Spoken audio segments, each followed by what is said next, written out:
Hello, welcome back Halftime TV viewers and subscribers. Naranda Brown here, your host, and today we'll be doing a preview for the Reggae Boyz game that will be coming up a little bit later on today against Dominican Republic. Now, the Reggae Boyz, they've had a little bit of tricky fixture because they were paired with the hosts in Honduras. They got Costa Rica as well. Antigua and Barbuda was thrown in there, and when they went through, they faced a Haitian team that was extremely physical. They came to play football, and they lost out to the Reggae Boyz, who were defiant that they needed that victory.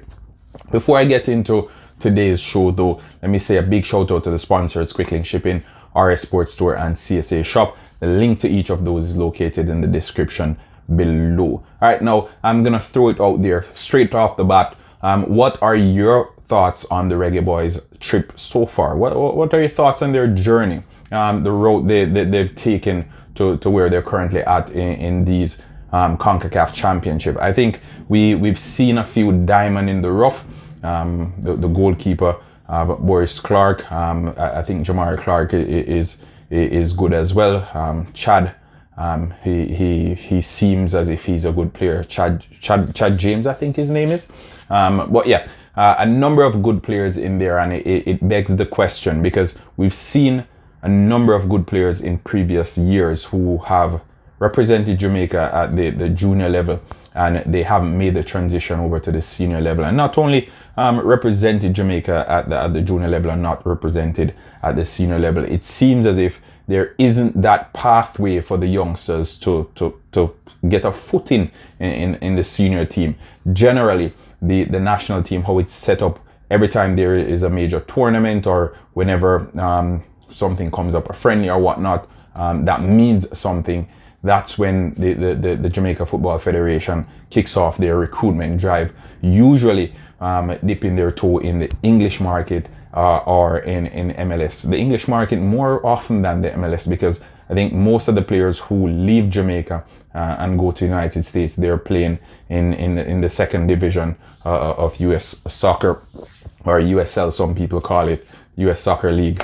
But yeah, we'll get another opportunity to see these youngsters later on Wednesday. They'll be going up against Dominican Republic. Very good football team, Dominican Republic. Jamaica so far in these championships, 3 of the 4 games that they've played, the red cards have been issued. In one game, I think a Jamaica player received a red card. In the other games, it was the opposition. I think the only game that we played so far that didn't feature a red card was the first game against Costa Rica. And is it that the Reggae Boyz are good on the ball and it's forcing the opposition to try and be extra physical with them, or is it a case where the opposition is just not disciplined enough? I'm curious to hear. Let me know, viewers. Leave it in the comment section what you think. Have you seen any of the games so far? If not, then you'll be able to see this one on the CONCACAF website as well. That's airing on YouTube. If you're outside of Jamaica, I'm not sure what it's like in Jamaica as it relates to the broadcasting rights, but in the diaspora, North America, etc., you're able to watch it on the CONCACAF website. But back to the game, I think Jamaica has a very, very good chance of winning this one. I will predict a 1-0 victory in favor of the Reggae Boyz, but I have some concerns about them keeping a clean sheet. I think we've struggled so far this tournament to keep a clean sheet. We've struggled to defend crosses, and we've seen this as well in the senior team, where we can't defend crosses to save our lives. And even when we have some really tall defenders or some tall bodies in the box, it almost seems as if we're constantly caught ball watching, for lack of a better term. But overall, I think the talent is there. The coach, maybe there were cause for him to face the sack. I think after we lost that game against Honduras, the cause got louder for him to lose his job, which I think was a little bit unfair considering what he did in that first game to get us back into contention. I also think, in the first game against Costa Rica. But overall, I think he's done a fairly okay job. We've won what? We've won 2 games, we've drawn 1, and we've lost 1. A fairly good job. By my calculation. Yeah, fairly good job by my calculation. I think we as football fans, sometimes we're too impatient, and the time he's had to work with this set of youngsters, I think it hasn't been that long, and we just need to give him an opportunity. We know what he's done in the Jamaica Premier League, in the Red Stripe Premier League, with teams like UWI and Waterhouse. So let's cut him some slack. And even we're calling for him to come out. Who is a better candidate for the job? Let me know in the comment section as well. That's a question to you, the viewers and the subscribers. Who would you have replace Fuzzy as the under-20 coach? Leave it down in the comment section below. But as I said, this may very well be our last opportunity to see some of these youngsters because of the structure of Jamaica's recruitment when it comes down to footballers who represent the senior team.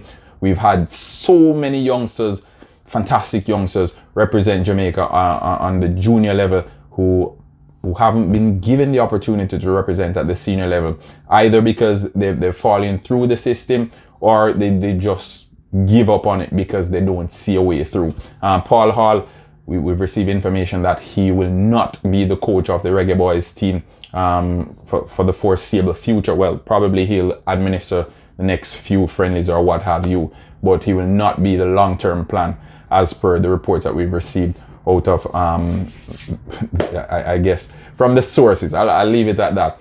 But whoever the manager is who is coming in to represent the senior team, I hope and trust he's paying attention to these youngsters now. And again, we don't want to see youngsters like the goalkeeper, who I think has done a fantastic job so far in these championship. I think after the first 2 games where Pearson was the captain, he was made captain of the team, and he leads from the back, and sometimes that's what you need. We see it when Wolves travel, where someone's leading from the back, although someone's guiding from the front as well. So leadership doesn't necessarily have to come from the front, and I think the goalkeeper boy is Clark. He's doing a phenomenal job for the Reggae Boyz, leading from the back. All right, he reads the game very well. He commands his box very, very well. He's usually a little bit higher, which then alleviates the pressure off his defenders, because then he pushes them a little bit higher as well, and then the entire team gradually is higher. All right, so I admire his style of play. That's how modern day goalkeepers are playing. So hats off to the goalkeeper. He's done a big job so far, and I think a lot of the players need to thank him for where the team is currently at, because he's made some tremendous saves throughout the tournament. Jamari Clark, I said it before, he's Jamaica's leading goal scorer in the tournament as well. Keep an eye on him. In the previous game, I predicted that Jamaica would win 2-1. We also predicted that Jamari Clark would get on the score sheet. He in fact did. So again, folks, as we go into this one, as I said, Jamaica struggles to keep a clean sheet, but I'm keeping my fingers crossed, and I'm predicting a 1-0 win for Jamaica up against Dominican Republic. Let us know what you guys think, though. I'm curious to hear what your predictions are. Put it down in the comment section below, and we'll discuss it a little bit later on in the day. Remember, folks, you can access the game through the CONCACAF YouTube channel. If you need anything whatsoever as it relates to finding the game, just leave a comment under this video, and Halftime TV will be more than happy to guide you into finding the appropriate site where you can watch the game. All right, so again, thanks for tuning in to all the viewers and the subscribers. You guys have gotten us to 6,500 subscribers. So whoa, amazing. And I have only you guys to thank for that. So Naranda Brown again from Halftime TV saying thanks for tuning in. Like, share, subscribe, tell a friend to tell a friend as the journey to 10,000 subscribers continues. Until next time, folks, peace out.